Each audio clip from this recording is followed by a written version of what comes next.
اس میں سے پہلی حدیث صحیح بخاری اور صحیح مسلم کی متفقن علیہ حدیث ہے اور مشکات میں اس کا نمبر ہے 1223 اور یہ بڑی مشہور حدیث ہے جس سے آپ کو یہ بات پتا چلے گی کہ چاہے شب قدر ہو یا کوئی اور رات ہو، اس میں جو فضائل و برکات ہیں وہ کسی نہ کسی درجے میں روزانہ رات کے اندر آخری تہائی پہر کے اندر موجود، اور یہ بڑی مشہور حدیث ہے۔ آپ صلی اللہ علیہ وآلہ وسلم نے فرمایا ہر رات یعنی 355 دن قمری اعتبار سے اور 365 دن سولر ایئرز کے اعتبار سے، ہر رات جب آخری تہائی رات باقی رہ جاتی، یعنی رات کی ڈیوریشن ہے غروب آفتاب سے لے کر فجر کا وقت شروع ہونے تک، اس کو کہتے ہیں رات۔ اگر یہ سپوز 9 گھنٹے کی رات ہے تو اس کو 3 پہ ڈیوائیڈ کر لیں تو آخری جو 3 گھنٹے ہوں گے، ہر رات تمہارا رب آسمان دنیا پر نزول فرماتا ہے جیسا کہ اس کی شان کے لائق ہے، اور پوچھتا ہے کوئی ہے جو مجھ سے دعا کرے کہ میں اس کی دعا قبول کروں، کوئی ہے جو مجھ سے مانگے کہ میں اسے عطا کروں، کوئی ہے جو مجھ سے مغفرت طلب کرے کہ میں اسے بخشش عطا فرما دوں، اور یہ سلسلہ جاری رہتا ہے حتیٰ کہ طلوع فجر ہو جائے، یعنی آخری تہائی رات کا جو حصہ ہے ختم سحری تک، فجر کا وقت شروع ہونے تک اللہ تعالیٰ کی طرف سے یہ ندا آتی رہتی ہے۔ اب یہ جو اللہ تعالیٰ کا نزول ہے اپنی شان کے لائق، یہ متشابہات میں سے ہے اور اس میں دونوں ایکسٹریمز ہیں، ایک طرف جو ہے وہ جامعہ ہیں جو بالکل باطل تعویلات کرتے ہیں ان کی، اور دوسری طرف جو ہے وہ مجسمہ ہے جو اللہ تعالیٰ کے لیے بالکل فزیکل جس طریقے سے مثالیں دی جاتی ہیں وہ مثالیں بیان کرتے ہیں۔ یہ دونوں اہل سنت کی مین اسٹریم سے ہٹے ہوئے ہیں اور انہی کی باقیات کسی نہ کسی فارم میں آج جو ہے وہ آپ سمجھ لیں حنفیوں اور بعض سلفی علماء کے اندر موجود ہے کہ بعض اوقات وہ اس طریقے سے ان صفات کو بیان کرتے ہیں سلفی کہ وہ مجسمہ والا عقیدہ محسوس ہونا شروع ہو جاتا ہے، اسی طریقے سے حنفی اس طریقے سے بیان کرتے ہیں گویا کہ جہمیہ والا عقیدہ لگنا شروع ہو جاتا ہے، جبکہ اس کے درمیان ہے حق راستہ۔ اور اس پہ جس کو شوق ہو تو یوٹیوب پہ آپ رومن میں جا کر لکھیں اللہ کہاں ہے، یا انگلش میں بھی لکھ دیں ویئر از اللہ، تو سب سے ٹاپ پہ انشاءاللہ میرا کلپ کھل جائے گا جو میرا خیال ہارڈلی 11-12 منٹ کا کلپ ہے۔ اسی طریقے سے استواء علی العرش کے حوالے سے بھی میرا کلپ ہے 10-12 منٹ کا، وہ بھی آپ کو مل جائے گا، آج اس کی ڈیٹیل میں جانے کی ضرورت نہیں ہے۔ دوسری حدیث پرٹیکولرلی بالخصوص شعبان المعظم کی فضیلت سے ریلیٹڈ ہے اور یہ بڑی مشہور حدیث ہے اور بڑی کریٹیکل حدیث ہے، میں اس کا نمبر بھی بتا دیتا ہوں، سنن نسائی میں ہے 2359 انٹرنیشنل نمبر کے مطابق، اور دور حاضر میں دو بڑے محدثین شیخ زبیر لیزئی رحمہ اللہ تعالی المتوفى 1435 ہجری اور شیخ ناصر الدین البانی رحمہ اللہ تعالی المتوفى 1999 عیسوی، ان دونوں نے اس کی تحکیم کی ہے صحت کے ساتھ، اور مشکات میں آپ کو یہ حدیث تو نہیں ملے گی لیکن شیخ زبیر صاحب نے جو شعبان المعظم پہ ضعیف روایت تھی اس کے فٹ نوٹ پہ لکھ دیا کہ یہ شعب الایمان امام بیہقی کی کتاب کی روایت تو ضعیف ہے لیکن یہ روایت صحیح ہے جو یہ میں بیان کرنے جا رہا ہوں۔ 1305 نمبر 1305 مشکات میں جو حدیث ہے اس کے فٹ نوٹ پہ یہ حدیث شیخ زبیر صاحب نے سنن نسائی کی لکھ دی ہے۔ اسامہ ابن زید رضی اللہ تعالیٰ عنہ کہتے ہیں کہ میں نے نبی صلی اللہ علیہ وسلم سے پوچھا، اے اللہ کے محبوب صلی اللہ علیہ وآلہ وسلم، کیا وجہ ہے کہ میں آپ کو رمضان المبارک کے بعد کسی اور مہینے میں اتنے روزے رکھتا ہوا نہیں دیکھتا جتنے روزے آپ شعبان المعظم کے مہینے میں رکھتے ہیں؟ تو آپ صلی اللہ علیہ وسلم نے فرمایا کہ یہ جو مہینہ ہے جو رجب اور رمضان کے درمیان ہے یعنی شعبان، یہ ایسا مہینہ ہے کہ اکثر لوگ اس کی فضیلت سے غافل ہیں۔ یہ بڑی امپورٹنٹ بات ہے، اکثر لوگ اس کی فضیلت سے نا واقف ہیں اور غافل ہیں، غافل کے الفاظ ہیں، جبکہ یہ ایسا مہینہ ہے کہ جس میں اعمال اللہ کے حضور پیش کیے جاتے ہیں، اور میں اس لیے کثرت سے روزے رکھتا ہوں، اور بخاری مسلم کی حدیث میں آتا ہے کہ بعض اوقات آپ نے شعبان کا پورا مہینہ ہی روزے رکھے ہیں، میں اس لیے کثرت سے روزے رکھتا ہوں کہ میری یہ خواہش ہے کہ جب اللہ تعالیٰ کے حضور شعبان کے مہینے میں میرا نامہ اعمال پیش ہو تو میں روزے کی حالت میں میرا نامہ اعمال پیش ہو۔ اچھا، نامہ اعمال جو ہے بخاری مسلم کی ایک حدیث میں آتا ہے کہ روزانہ بھی پیش ہوتے ہیں، عصر اور فجر کے وقت فرشتے جو ہیں وہ بدلتے ہیں۔ اسی طریقے سے اسی کانٹیکسٹ میں ایک حدیث ہے صحیح مسلم میں اور جامع ترمذی میں موجود ہے اور مشکات میں ہے 2056 کہ آپ صلی اللہ علیہ وآلہ وسلم ہر پیر اور جمعرات کا روزہ رکھتے تھے. پوچھا گیا کیوں رکھتے ہیں تو فرمایا ہر پیر اور ہر جمعرات کو نامہ اعمال اللہ کے حضور پیش ہوتے ہیں. میری خواہش ہے کہ میں روزے کی حالت میں میرا نامہ اعمال اٹھایا جائے.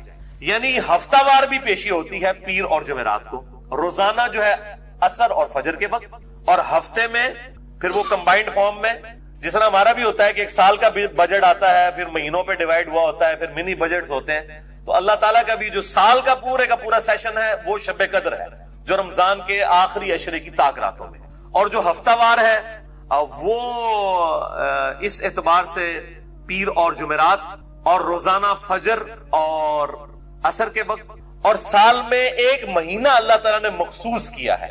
ایک تو ایک رات ہے نا, ایک مہینہ بھی مخصوص ہے, وہ شعبان المعظم کا مہینہ ہے اس حدیث. اچھا, اسی کانٹیکسٹ میں ایک اور حدیث بھی ہے جو صحیح مسلم میں ہے اور مشکات میں اس کا نمبر ہے 2045 کہ آپ صلی اللہ علیہ وسلم سے جب پیر کے روزے کے بارے میں پوچھا گیا تو آپ نے فرمایا فیہ ولدت وفیہ انزل علیہ, کہ میں پیر کا روزہ اس لیے رکھتا ہوں کہ اس دن میں پیدا ہوا اور اسی دن مجھ پر پہلی دفعہ وہی نازل ہوئی. یعنی اللہ تعالیٰ نے آپ کو مبعوث فرمایا ہے. نبی پیدائشی طور پہ نبی ہوتا ہے لیکن مبعوث اس وقت ہوتا ہے جب اللہ تعالیٰ کی طرف سے حکم اس کی طرف آتا ہے. تیسری حدیث بھی بخاری اور مسلم دونوں میں موجود ہے, مشکات میں ہے 2036.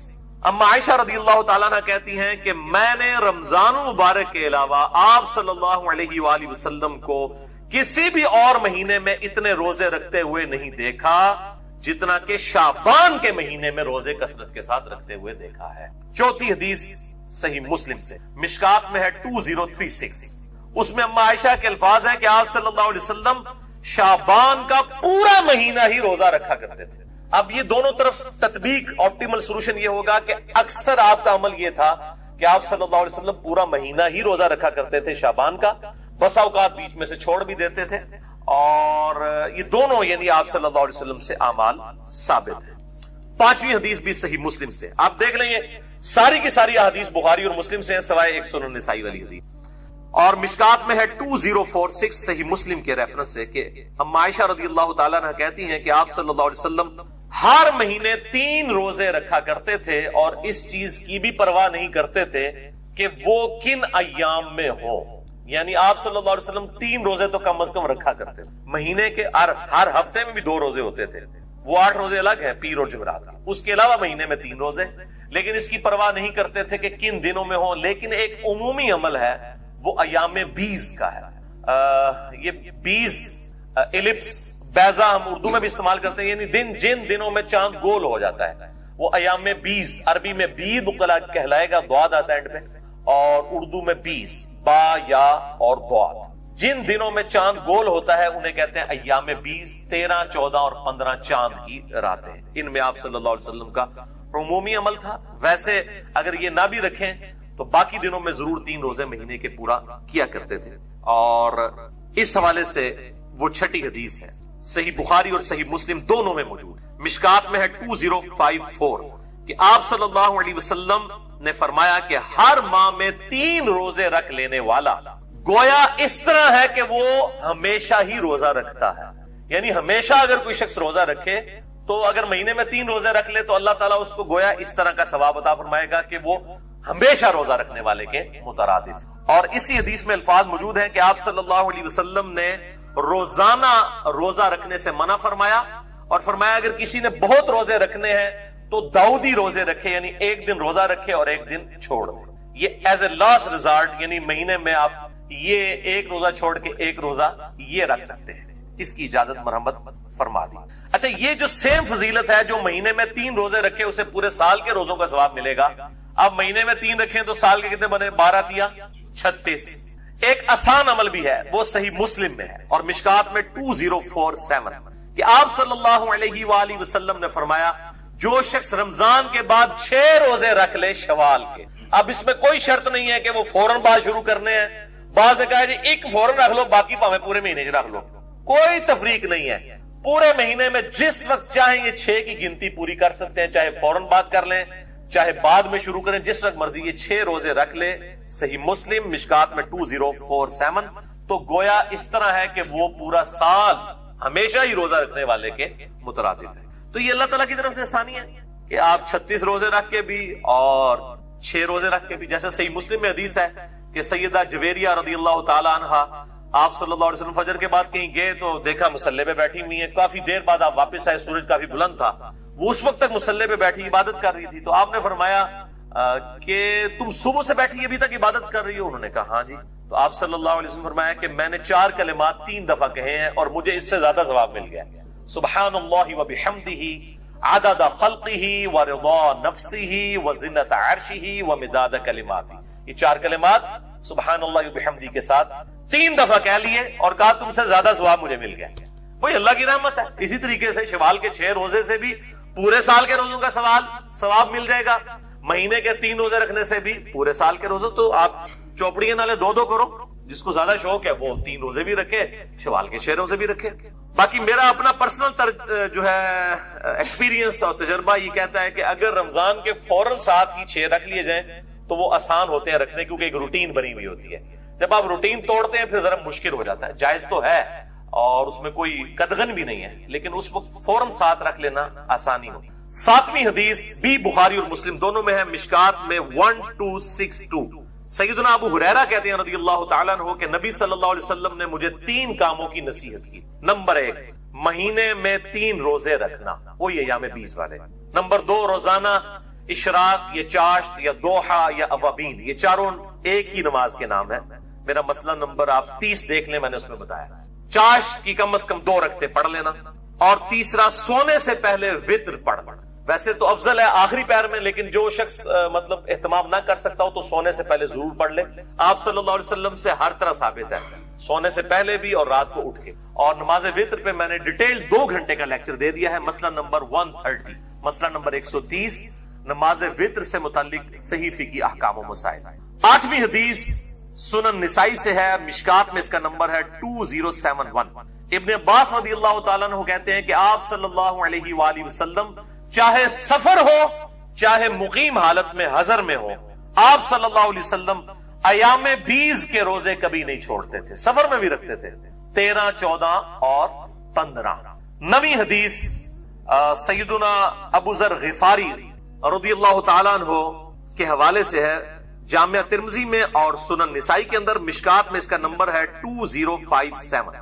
ابو ذر غفاری رضی اللہ تعالیٰ عنہ کہتے ہیں کہ آپ صلی اللہ علیہ وآلہ وسلم نے فرمایا کہ اے ابو ذر, جب تم مہینے میں 3 روزے رکھو تو 13, 14 اور 15 کو رکھا کرو چاند کی, یعنی ایام 20 جن میں چاند گول ہوتا ہے, 13, 14, 15. لیکن مسلم کی حدیث ہم پہلے سن چکے ہیں, یہ ضروری نہیں ہے, یہ بہتر ہے 13, 14, 15. ادروائز آپ پورے مہینے میں کسی بھی وقت 3 روزے رکھ سکتے ہیں, یہ افضلیت والا معاملہ. اب آگے میرے بھائیوں وہ ٹروتھ ریویلنگ 10ویں حدیث شعبان المعظم کے روزے کے حوالے سے, اور پرٹیکولرلی 15 شعبان المعظم کا جو روزہ ہے اس کے حوالے سے. اس کو شب برات کے ساتھ کوئی مکس نہ کرے, وہ 15ویں رات ہے, یہ 15واں دن ہے, وہ الگ چیز ہے, یہ الگ چیز. کیونکہ جن لوگوں نے جنہوں کہتے ہیں روند مارنا ہوتا ہے نا, وہ گل کچھ دی کچھ بنا چھڑ دینا. تو میں پہلے کلیئر کر لوں, یہ شب برات کی بات نہیں ہو رہی, یہ 15 شعبان کے دن کے روزے کی بات ہو رہی ہے. صحیح بخاری اور صحیح مسلم دونوں میں یہ حدیث موجود ہے. بخاری میں اس کا نمبر ہے 1983 اور مسلم میں 2751 اور مشکات میں اس کا نمبر ہے 2038.